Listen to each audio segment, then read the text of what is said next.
minsan din kasi sa part din ng buhay natin na na-realize ko din doon, diba?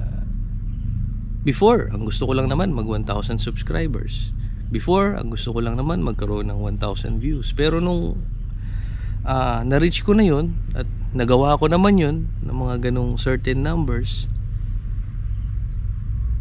feeling ko parang hindi pa rin ako fulfilled. Kasi ang nakikita ko or nakatingin ako dun sa mga taong 10,000 subscribers na, 100,000 subscribers na, 1 million. Kumbaga, hindi ko napapansin sa sarili ko or hindi ko rin na-appreciate sa sarili ko na, teka, dati ito lang ang gusto ko, bakit ngayon I want more? Siguro kasi naka-engrave na sa mga tao yung hindi ka nakukontento, hindi tayo nakukontento.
Kamusta mga ka-doers? Namiss ko kayo. Grabe, it's been almost 6 months yata, more or less, bago ako nakapag-vlog ulit. Actually, yung mga recent uploads natin na Ilocos vlogs was super delayed na. Kasi nga, grabe, ang daming nangyari, ang daming kwento. At hindi ko alam kung actually kung paano ko sisimulan pero I'll try to summarize.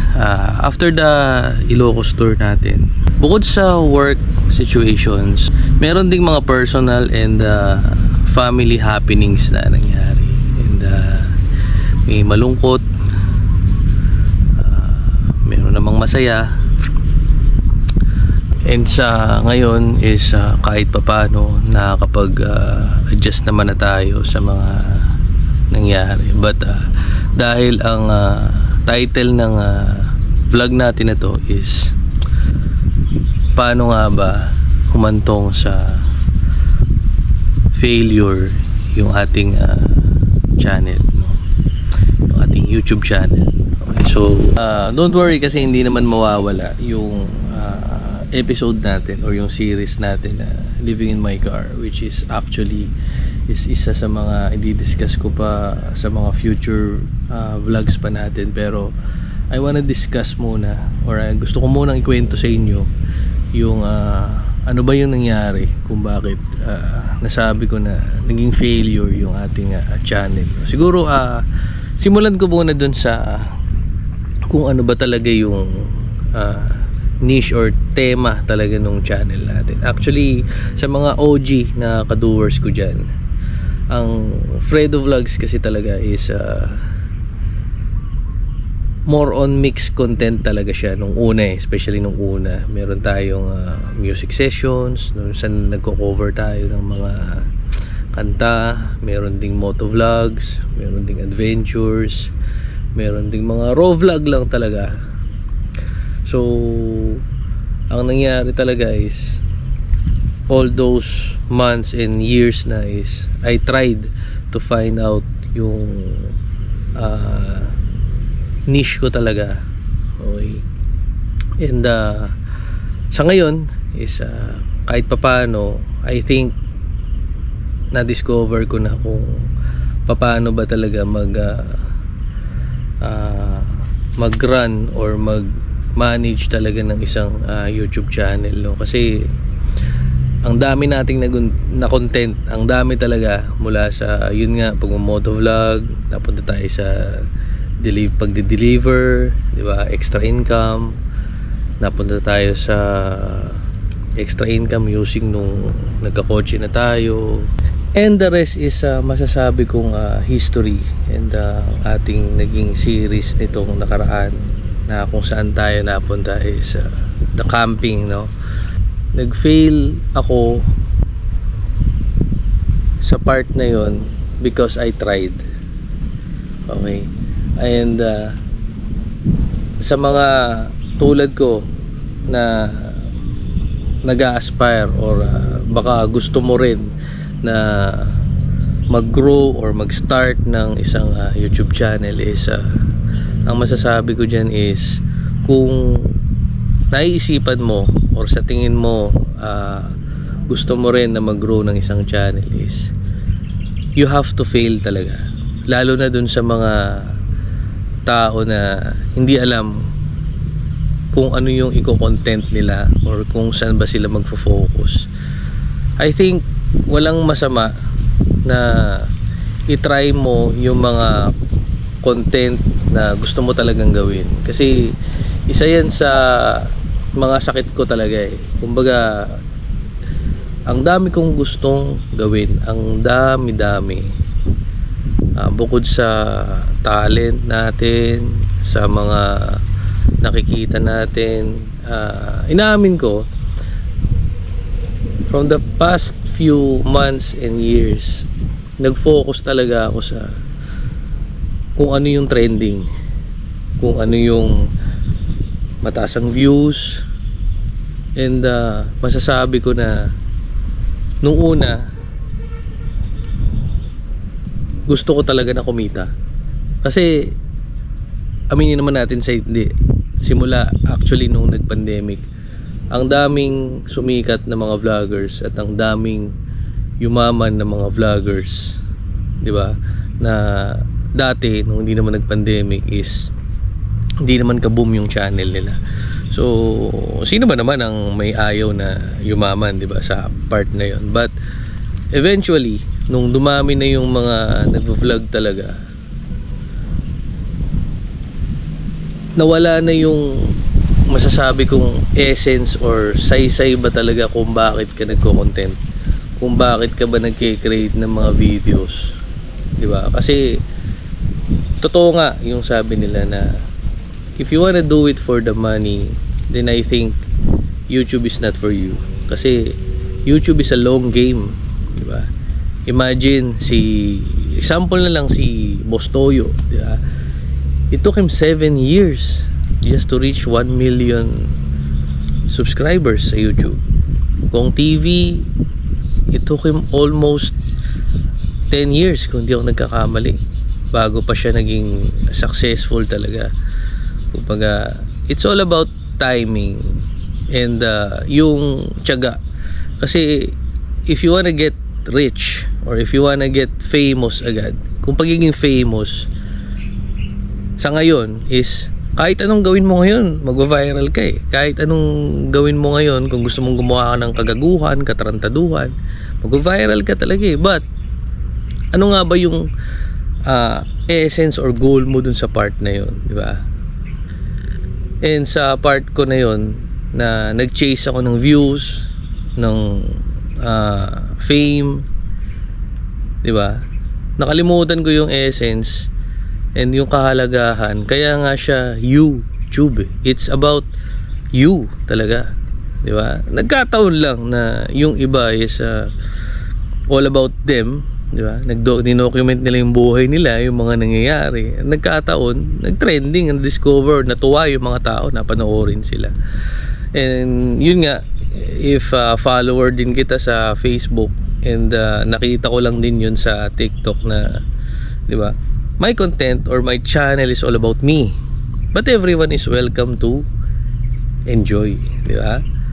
Oo nga, no? Diba? Yun ang recent na na-discover ko. Kaya although masasabi ko na I failed, maybe kasi sometimes wala pang 100 ang views ko, but di ba, yung saya at yung enjoyment, or at the same time yung fulfillment na nagagawa nung pag-upload ko ng videos, paggawa ko ng videos, di ba, iba yung saya nun eh.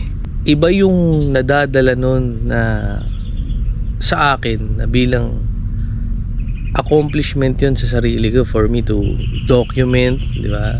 Minsan din kasi sa part din ng buhay natin na na-realize ko din doon, di ba? Before, ang gusto ko lang naman mag 1,000 subscribers. Before, ang gusto ko lang naman magkaroon ng 1,000 views. Pero nung na-reach ko na yun at nagawa ko naman yun ng mga ganong certain numbers,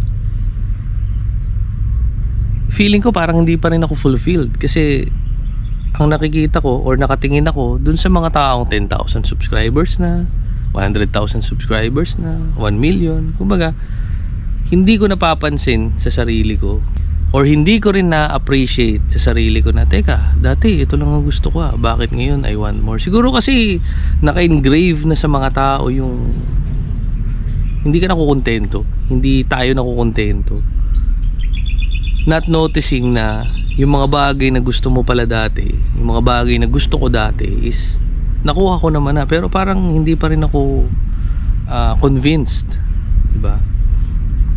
I think sa mga ibang tao that's normal, but for me, na sino ba naman ako, hindi naman ako sikat, hindi naman ako artista, nawawala yung sense ng appreciation.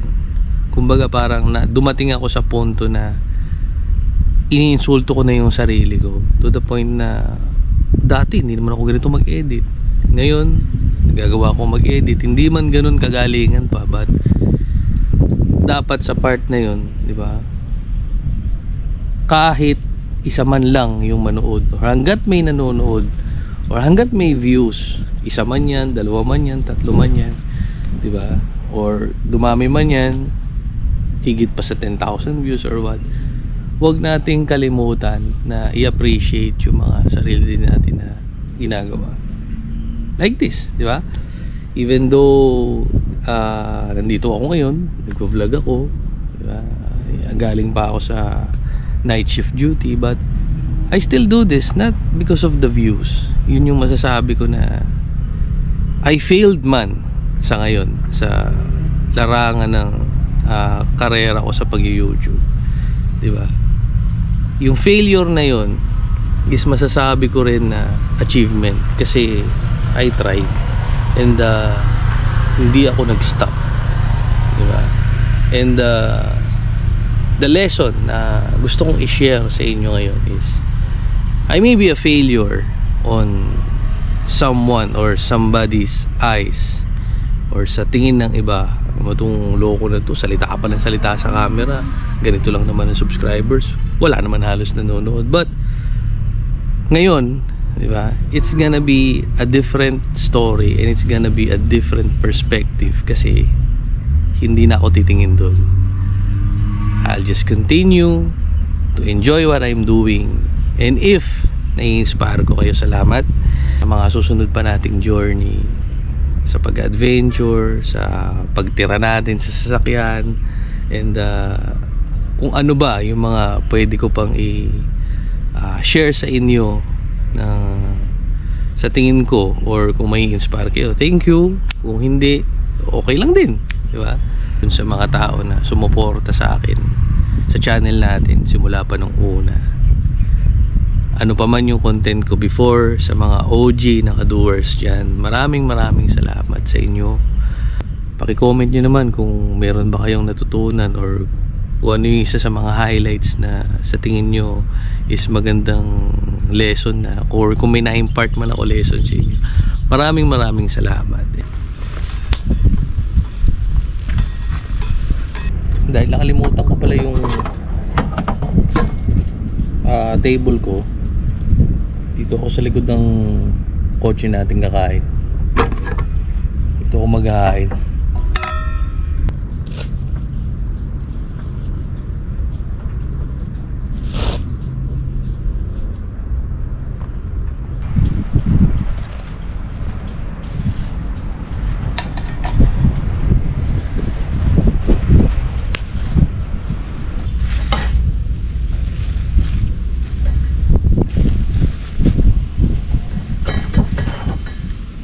Pininyang manok galing kay Bicosa. Maraming salamat, Gerard. Shout out.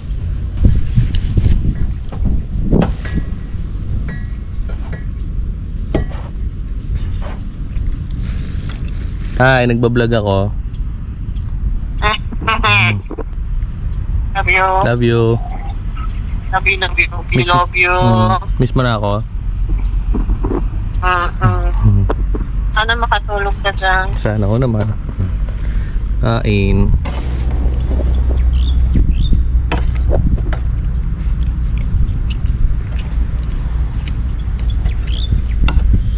Dahil pala nito.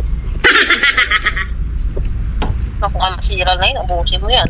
Ang dami.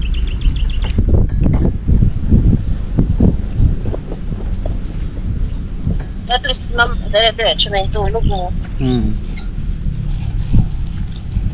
Kung makakatulog na. At pala pagawa natin yung electric pan dito. Yung isa. Yung sa Mas matanda. malakas yung electric pan. Kala laki-laki nun eh.